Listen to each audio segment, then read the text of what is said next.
I'm Jonathan Wills. Welcome to London Tonight. The headlines this evening.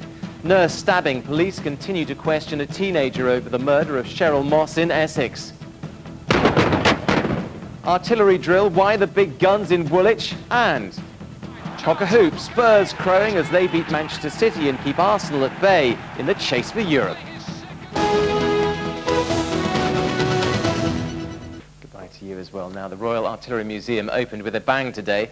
A full troop of 25-pounder field artillery opened fire for a deafening ceremony at the Military Museum in Woolwich. Liz Wickham went along to see these Second World War guns in action.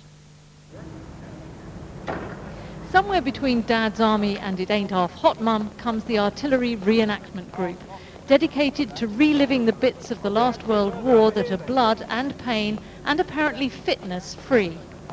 I have to admit that we are all too well fed, and it is a feature that actually when trying to get uniforms we often find we can find the size 1 and 2, but we need size 13, you know, to get into our battle dress uniforms that we're wearing.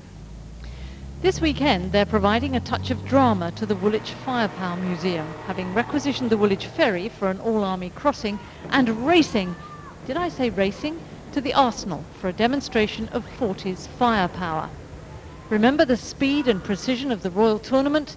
Well, it was nothing like this. It's always difficult when you start these events to get everybody in the right frame of mind as reenactors and to go through the drills, and it is quite complicated. Number 3, fire!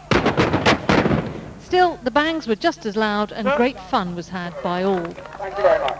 Well, there was more than a touch of Dad's Army about today's antics, but once you've stopped giggling at them and your ears have stopped ringing from the bangs, you can't help but reflect on how physically hard it must have been for our troops in the last World War.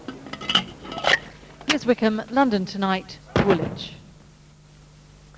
Now then, before we get to this afternoon's sport, a word on a new